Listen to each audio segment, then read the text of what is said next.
O Apocalipse revelado. O último livro da Bíblia, por demais maravilhoso, chamo de Apocalipse, um livro muito fabuloso, é cheio de simbologia e para os cristãos um guia no tempo mais tenebroso. Esse livro fantástico, desde o tempo passado, sempre foi muito difícil de ser descodificado. No entanto, meu irmão, por ser uma revelação, poderá ser decifrado. O nome Apocalipse significa descortinar. Apó é oculto, escondido, Calipse é descobrir, revelar. Sendo assim, meu irmão, é uma revelação que Deus deseja mostrar. Por isso digo a você, não fique preocupado, o livro de Apocalipse pode bem ser estudado e ser compreendido, nada está escondido e tudo está revelado.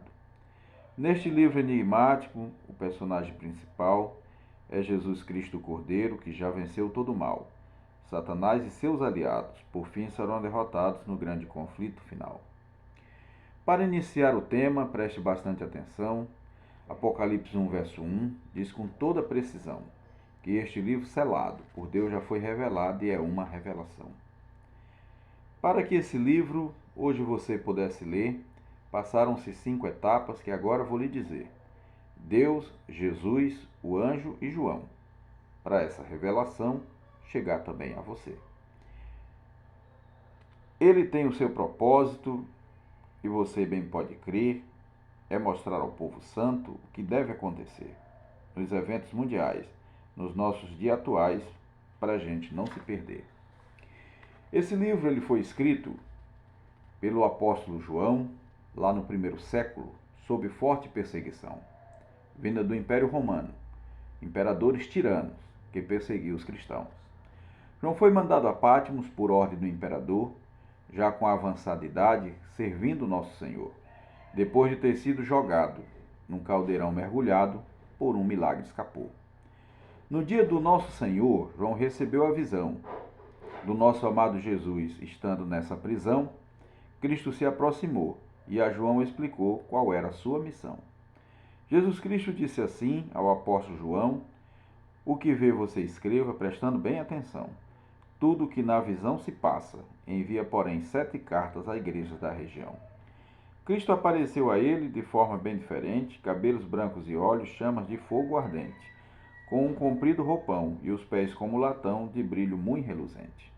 Às 7 igrejas da Ásia as cartas foram enviadas: Éfeso, Esmirna e Pérgamo, mensagens anunciadas, Tiatira, Sardes e Filadélfia, e a última Jesus contesta por ser rica bastarda.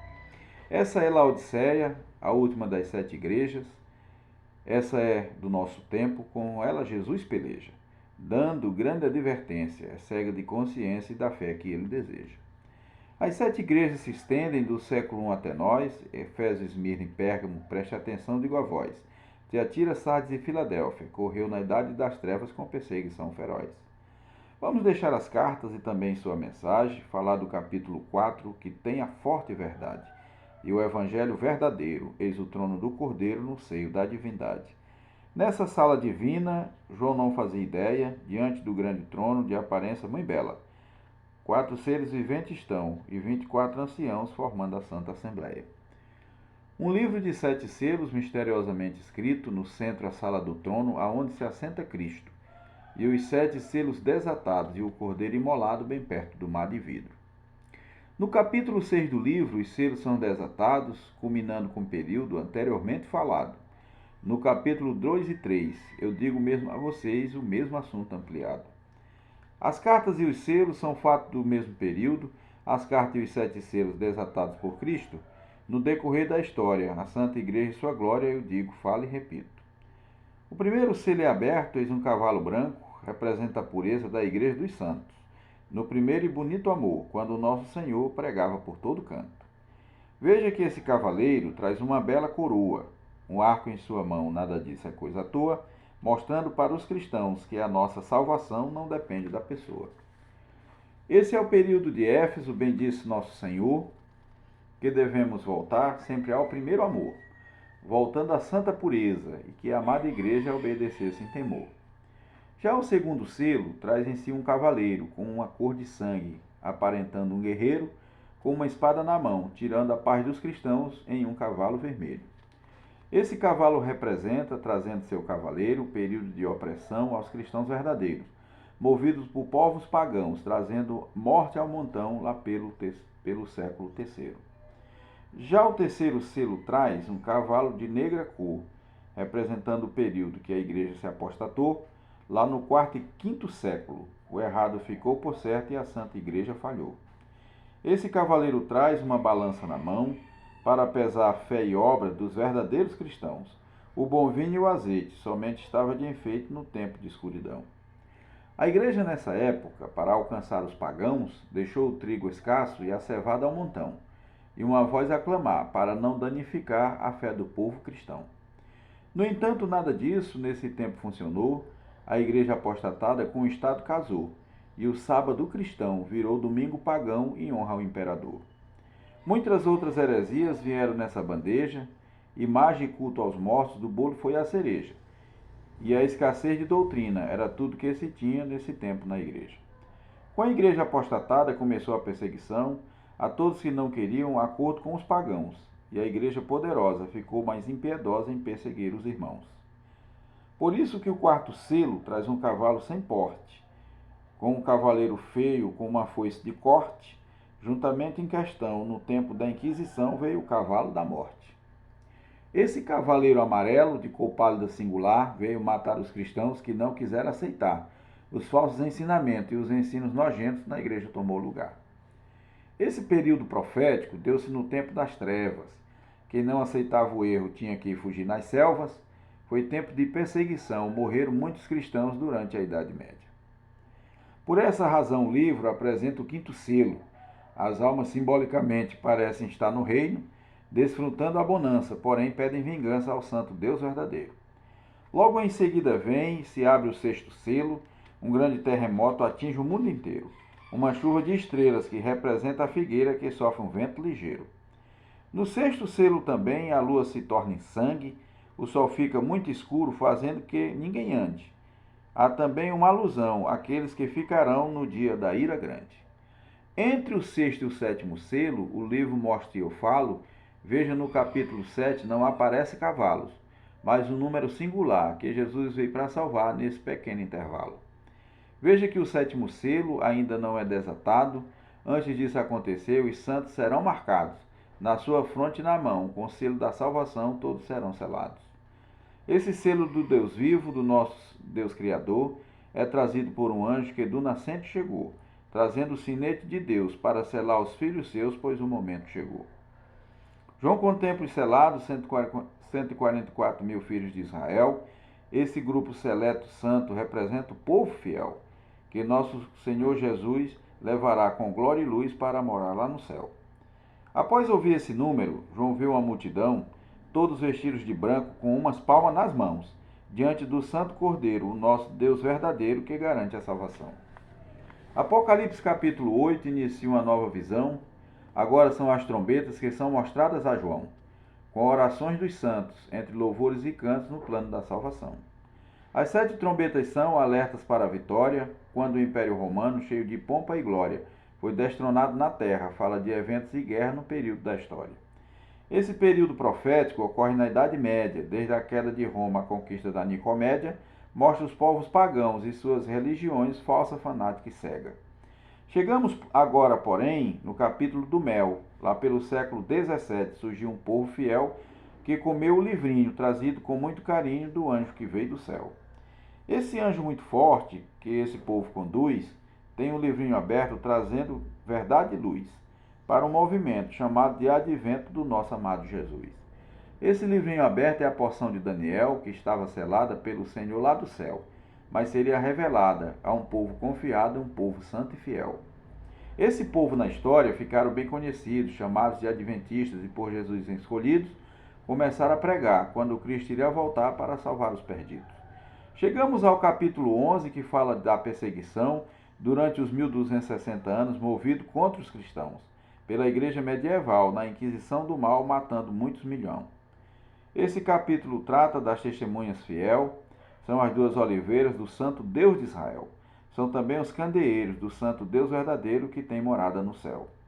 Essas duas testemunhas, conforme a Bíblia assegura, é o velho e o novo, com erro não se mistura. Durante a Revolução, na França, um país cristão, quis dar fim às Escrituras. Todavia, esse plano, durante a Revolução, em 1798, na França, não foi para frente e então, essas duas testemunhas, que são a Santa Escritura, venceram sobre a razão.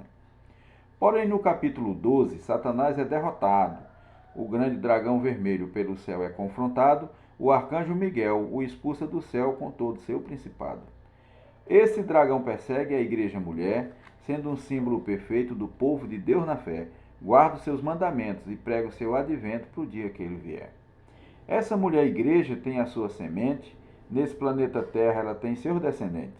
Perseguida pelo dragão, mas o grande filho varão é quem defende a gente. Ele ataca a igreja santa por causa dos mandamentos. Essa última igreja na terra não descansa um momento, por ser ao Senhor fiel, guardando a lei do céu escrita nos mandamentos.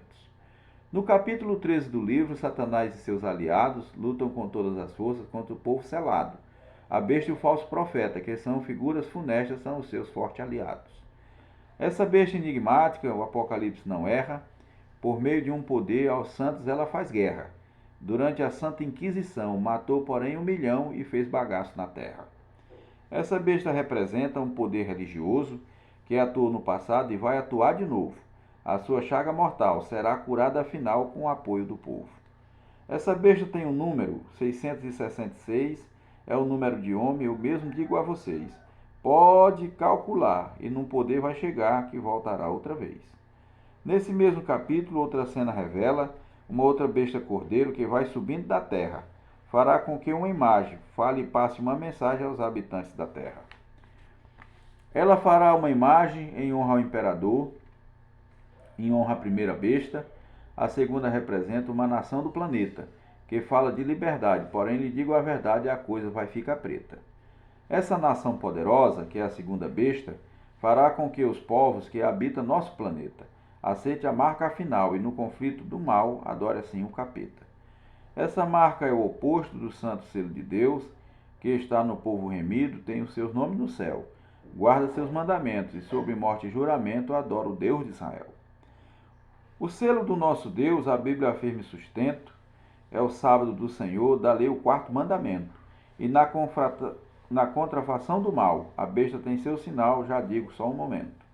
Porém, a marca da besta, o Apocalipse relata, um falso dia de descanso da besta é a sua marca. Essa falsa adoração do sábado, uma contrafação, mate você a charada. Agora deixamos as bestas e tudo que foi escrito, chegamos no capítulo 14, chamado Grande Conflito, que ocorre nesse planeta entre os que são da besta e os seguidores de Cristo.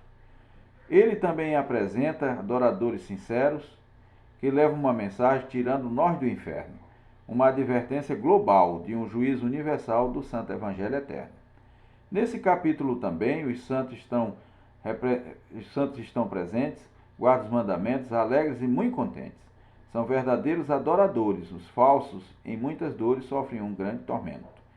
Chegamos no capítulo 15, que fala de 2 colheitas, a dos salvos remidos, que venceram a besta, igual trigo recolhido, enquanto todos perdidos serão por fim consumidos, bem no soar da trombeta. Agora o livro relata, o capítulo 16, as 7 últimas pragas, que durará mais de um mês. Cairá sobre os perdidos, enquanto os salvos remidos serão poupados de vez. O propósito das pragas é redenção e punição. É punir o mundo ímpio e mostrar a proteção de um Deus perdoador, puro, santo e redentor e autor da salvação. No final das 7 pragas acontece o Armagedon, todas as nações ímpias virão no exército só. Batalhar contra o Cordeiro, o Deus santo e verdadeiro, vai reduzi-los ao pó. Porém, antes que isso definitivamente aconteça, haverá um juízo sobre a mulher numa besta, que é a representação da falsa religião que se aliou ao capeta. Essa mulher representa a igreja apostatada, vestida toda de púrpura e numa besta sentada, com um cálice na mão, com toda abominação, a meretriz depravada. Esse poder religioso está bem localizado, a sua sede é Roma, onde está assentado. E se eu não me engano, é lá no Vaticano que ele está localizado. Apocalipse 18 fala da grande Babilônia, poder político e religioso que todo homem sonha. No entanto, meu irmão, ela vai tombar no chão e será deixada na lama. Em Apocalipse 19, no ato derradeiro, no fim do Armagedon, o nosso Deus verdadeiro luta e vence os maus, e na batalha final a vitória do Cordeiro. Porém, no capítulo 20, o planeta e Satanás e seus anjos na terra escura padece, e a Santa Igreja Fiel está segura no céu onde o milênio acontece. No capítulo 21, a terra é recriada, voltando à sua origem, desde quando foi formada, e os salvos eternamente viverão para sempre numa terra renovada. O capítulo 22, o apóstolo João se espanta, vendo a cidade querida, sua beleza que encanta. Não haverá maldição, morte, luta ou perdição na grande cidade santa. Chegamos, porém, ao fim do livro maravilhoso. O santuário celeste desce para bem perto do povo. Deus vai, porém, habitar, com a sua igreja morar, num mundo perfeito e novo. Hélder Hernandes Muniz, seus versos elaborando, no mesmo assunto poético, as profecias mostrando, sendo ao Eterno fiel, escrevendo para o cordel livretos de vez em quando.